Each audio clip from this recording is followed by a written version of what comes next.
far beyond the familiar human trade routes. Where star charts faded into uncertain territory, Captain Elias Kane guided his small exploration vessel through a silent stretch of space.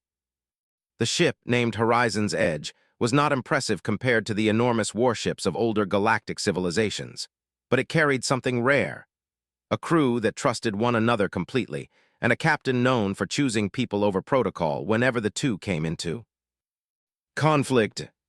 Humans were still new to the wider galaxy. Some species admired their courage, while others watched them carefully, unsure whether humans were brave explorers or unpredictable risks. Kane understood this reputation well. He had spent years proving that humanity's strength was not only in technology or weapons, but in the ability to adapt, empathize, and act quickly when situations changed. The mission that day had been simple. The Horizon's Edge was escorting a convoy of automated resource drones along the outer edge of Coalition space. It was quiet work, almost peaceful. The crew joked lightly over internal channels, passing time with stories and small debates about music from different human colonies. Kane listened while reviewing navigation data, enjoying the calm. Then the distress signal arrived. It appeared suddenly on the console, cutting through the routine like a sharp note in silence. The signal was encrypted with high-level Coalition coding, the kind reserved for diplomatic or royal vessels. Kane leaned forward, his expression tightening as he opened the message. Unidentified attackers, critical damage, requesting immediate assistance. The signal repeated in a loop, weak and fading. One of the officers quickly identified the source: an Aurelian Imperial transport. The room grew quiet. The Aurelians were among the oldest and most respected species in the Coalition. Their society valued honor, order, and tradition. Royal vessels rarely traveled without heavy escort, and any situation involving their royal family carried enormous political weight. Kane felt the eyes of his crew on him. Coalition regulations were clear. Independent captains were not supposed to interfere in imperial matters without authorization. Doing so could be seen as intrusion or even disrespect. But the distress signal was weakening. Whoever was aboard did not have time to wait for permissions. Kane made his decision quickly. "Set course for the signal," he said calmly. No one argued. The ship shifted direction, engines humming as they accelerated toward the source. As they approached, sensor readings painted a troubling picture. A damaged transport drifted near an unstable asteroid field, its shields flickering weakly. Several smaller vessels surrounded it, moving with aggressive intent. Pirates.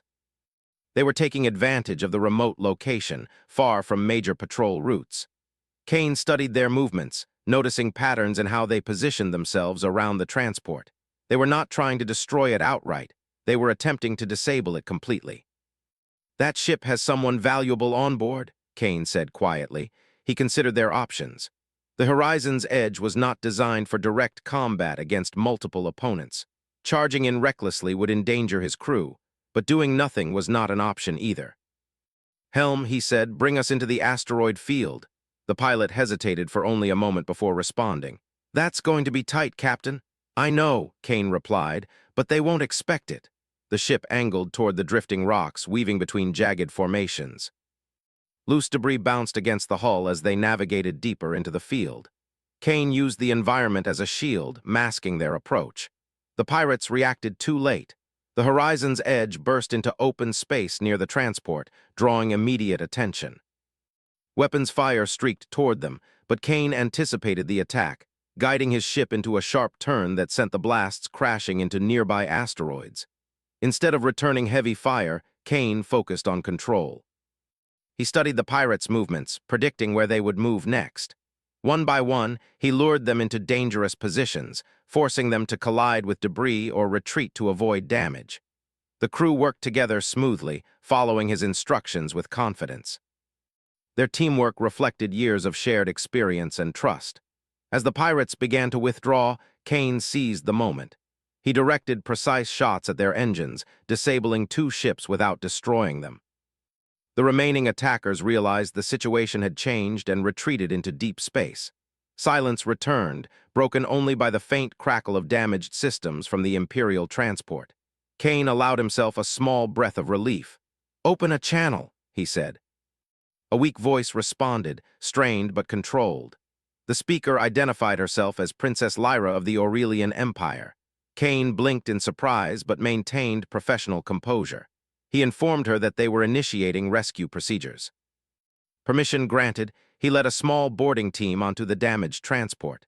The interior lights flickered, casting long shadows along the corridors. Crew members moved carefully, helping injured Aurelians while stabilizing failing systems. Princess Lyra stood near the command center, her posture straight despite visible exhaustion. She observed Kane as he approached, studying him with quiet curiosity. She had heard stories about humans, some calling them reckless, others praising their determination. Seeing one in person challenged her expectations. Kane moved calmly through the chaos, speaking gently to frightened crew members while directing repairs with steady confidence. He did not act like someone seeking recognition. He acted like someone focused only on solving the problem. Lyra noticed how he treated everyone equally, whether they wore royal insignia or simple crew uniforms. In Aurelian society, rank shaped every interaction. This human approach felt unusual but refreshing. Kane asked about her injuries, ensuring she received medical attention. She answered politely but turned the conversation toward the rescue, asking why he had intervened despite the risk. "Because you needed help," he said simply. The answer lingered with her.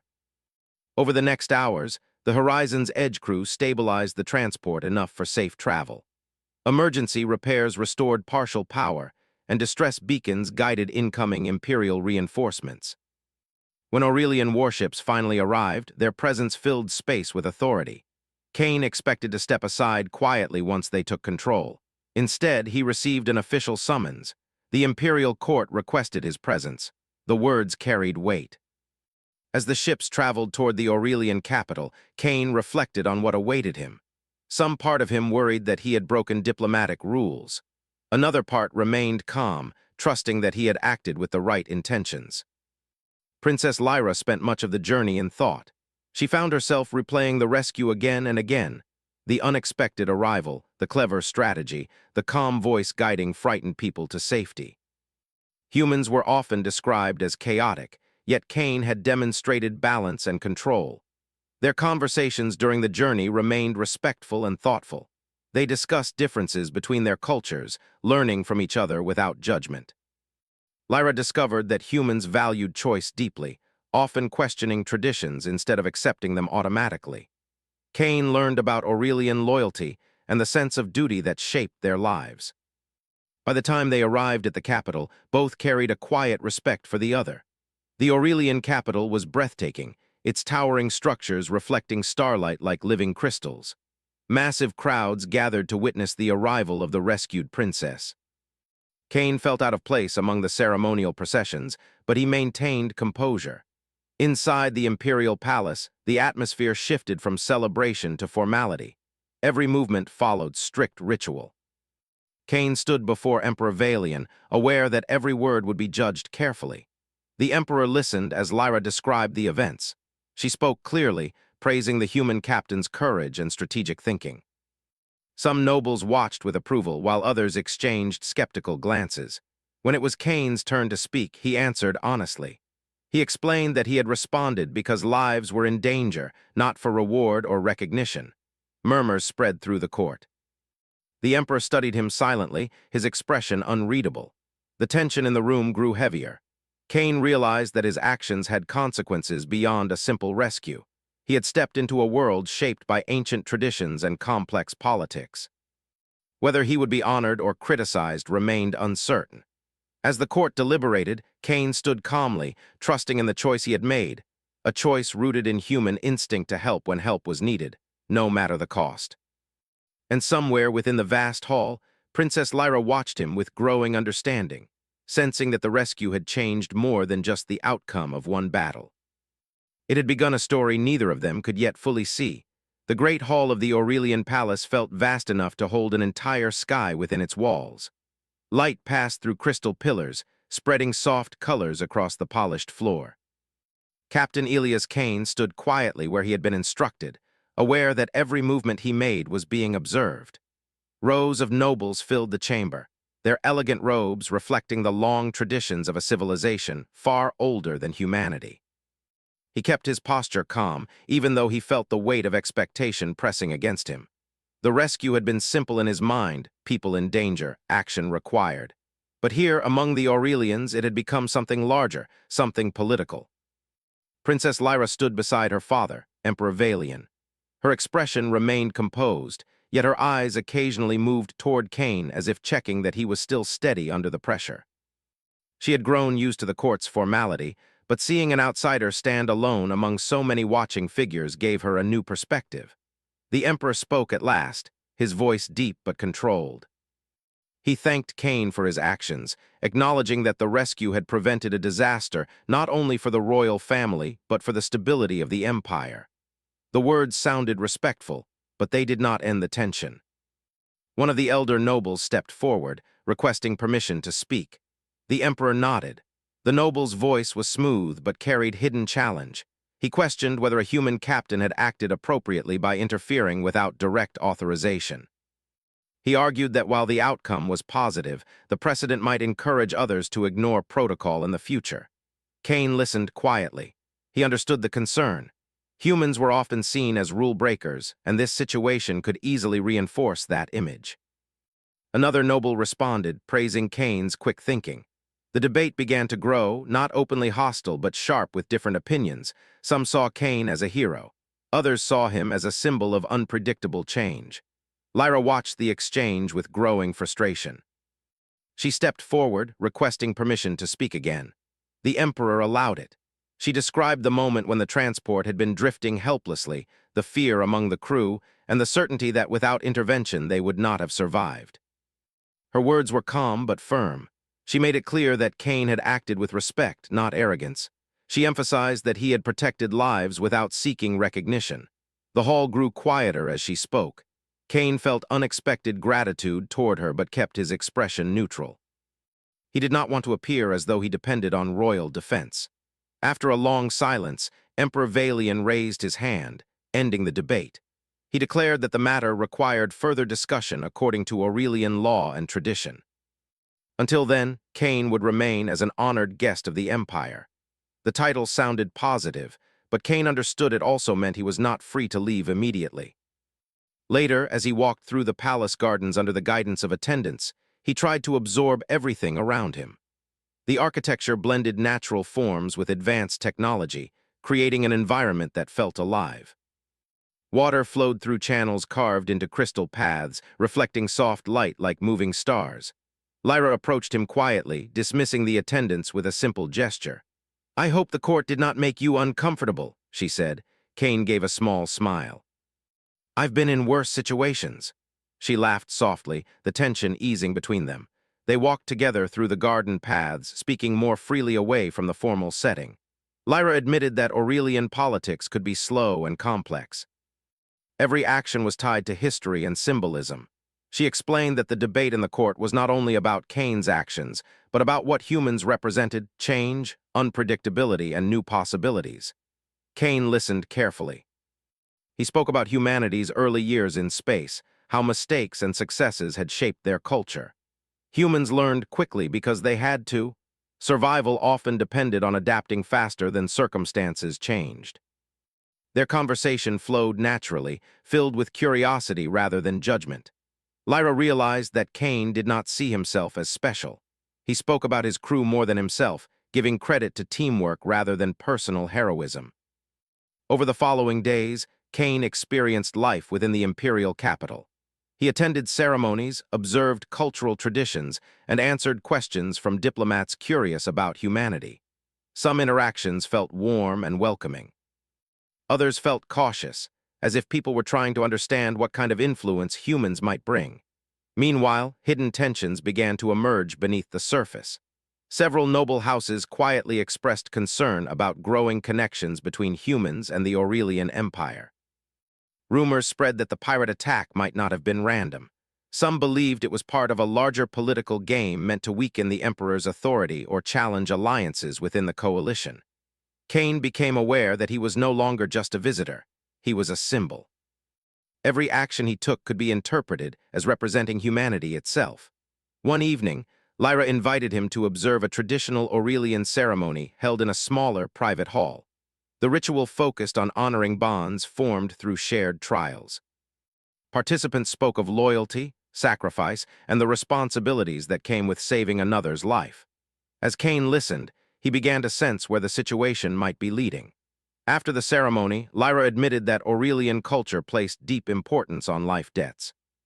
When someone of royal blood owed their life to another, tradition required a lasting bond to maintain balance and honor. Kane felt a quiet unease but remained respectful. Days later, he was summoned back to the Great Hall. This time, the atmosphere felt heavier. More nobles were present, and the emperor sat with a formal expression that revealed nothing of his thoughts. Kane stood once again before the court, waiting.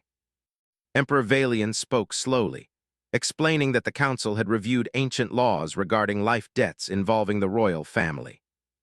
These laws were rarely invoked, but their purpose was to preserve unity and respect between individuals whose fates had become linked through extraordinary events.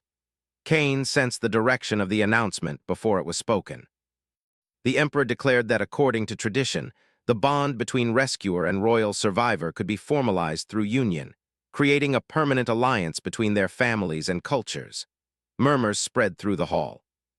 Lyra's posture remained composed, but Kane noticed a brief flicker of surprise in her eyes. The emperor continued, stating that the council proposed a union between Captain Elias Kane and Princess Lyra. Silence followed. Kane felt the weight of countless gazes pressing against him. He had faced dangerous battles without hesitation, but this moment felt entirely different. It was not about survival or strategy. It was about identity, choice, and the merging of two worlds. Lyra stood still, processing the announcement. She respected tradition deeply, but she also believed in personal agency. The proposal felt sudden, overwhelming. Kane spoke carefully when given permission. He expressed gratitude for the honor, but admitted honestly that he had not expected such an outcome. His words remained respectful, emphasizing his respect for Aurelian culture while quietly hinting at the importance of mutual consent. The emperor listened closely, showing no sign of offense. The court began discussing implications, political alliances, cultural significance, the message such a union would send to the wider galaxy. Some nobles appeared pleased, seeing opportunity. Others looked uneasy, fearing change. As the session ended, Kane and Lyra left the hall together, walking in silence for a while. Finally, Lyra spoke. "Did you expect anything like this?" He shook his head. "Not even close." She gave a small smile despite the seriousness of the situation. "Neither did I." They stopped near a balcony overlooking the city. Lights stretched endlessly below, representing millions of lives influenced by decisions made in rooms like the one they had just left. Kane admitted that he respected her and admired her strength, but he did not want either of them to feel forced into something by tradition alone. Lyra agreed, relieved to hear him say it. Their conversation shifted toward possibility rather than fear. Instead of seeing the situation as a trap, they began to view it as a challenge, an opportunity to shape something new. Unknown to them, hidden observers watched from the shadows, analyzing the growing connection between human and Aurelian. The political consequences of the proposed union had already begun to ripple outward, attracting both support and resistance. As night settled over the capital, Kane realized that the rescue had changed his life more than he ever imagined. What began as a simple act of helping someone in danger had become the center of a story involving tradition, diplomacy, and the future relationship between species. And somewhere deep within the palace, decisions were already forming that would push both him and Lyra toward choices neither could avoid for much longer. The days after the imperial announcement passed slowly, but the galaxy did not slow with them. News of the proposed union between Captain Elias Kane of Earth and Princess Lyra of the Aurelian Empire spread across coalition space like a wave. Some worlds celebrated it as a symbol of unity. Others questioned whether it was wise to bind an ancient empire to a species still considered new and unpredictable. Inside the Aurelian capital, the atmosphere felt calm on the surface but tense beneath. Delegations from nearby systems began arriving, requesting clarification. Messages flowed constantly through diplomatic channels. Analysts debated the meaning of the announcement. Was it a simple honoring of tradition or the beginning of a powerful new alliance? Kane felt the pressure but tried not to let it control him. He spent time with his crew aboard the Horizon's Edge, reminding himself who he was before the palace, before the court, before the idea of becoming part of royalty. His crew treated him the same as always. They joked, asked questions, and expressed support without exaggeration. "You saved someone," one of his officers said. "You didn't ask for a throne." Kane nodded. That simple truth grounded him. Princess Lyra faced her own storm of expectations. Advisors gently reminded her of duty and honor. Noble families hinted at the strength such a union could bring. Some expressed quiet disapproval, suggesting that tradition should not bend too quickly toward outsiders. Yet Lyra did not feel anger toward Kane. If anything, she felt grateful that he had spoken respectfully but honestly in the court. He had not accepted blindly, and he had not rejected the idea with arrogance. He had asked for mutual understanding. That mattered to her. One evening, Lyra requested a private meeting with Kane in a quiet observatory tower overlooking the city. From there, the stars appeared close enough to touch. The galaxy felt endless and full of possibility. They stood side by side, watching distant lights move slowly across the sky. "This was not how I imagined my future," Lyra said softly. Kane smiled slightly. "It wasn't on my list either." She turned toward him, more serious now. "If we agree to this union only because of tradition, it will always feel incomplete. I do not want to build something that begins with pressure." Kane appreciated her directness. "Humans believe that strong bonds come from choice, not obligation," he replied. "If we move forward, it should be because we both believe it's right." Lyra nodded. For the first time since the announcement, the situation felt less overwhelming. They were not trapped by tradition. They were shaping how to respond to it. Before they could continue, a security alert interrupted the calm. Imperial guards entered the observatory, reporting unusual activity within the outer communication arrays. At first, it seemed minor, a technical disturbance. But deeper analysis revealed unauthorized data transmissions originating from within the palace network. Someone was sending encrypted messages beyond official channels. The discovery shifted attention immediately. Emperor Valian ordered a full investigation. The palace became a place of quiet scrutiny, conversations lowered, movements were monitored more closely. Kane sensed that the situation was no longer just about tradition or ceremony. The earlier pirate attack returned to his thoughts. It had felt too coordinated for random criminals. Now, with suspicious transmissions inside the capital, the pieces began forming a pattern. Lyra felt it too. She requested access to the investigation files and invited Kane to review them with her. Some advisors questioned involving a human officer in sensitive matters, but the Emperor allowed it. He had begun to see Kane not merely as an outsider, but as someone capable of insight. Together, Kane and Lyra studied the data. The unauthorized transmissions traced back to a lesser noble house, known for opposing closer ties with newer coalition members. Financial records revealed unusual payments made shortly before the pirate attack. The evidence was not complete, but it was enough to suggest coordination. "If the attack was meant to weaken your father's authority," Kane said quietly, "then the rescue changed their plan." Lyra understood immediately. The attackers may have intended for her disappearance to create instability. Instead, the rescue strengthened the Empire's image and sparked discussions of alliance. The proposed union threatened those who preferred the old balance of power. As the investigation continued, tension rose within the court. Some nobles denied involvement, others accused rivals. Rumors spread quickly, risking deeper division.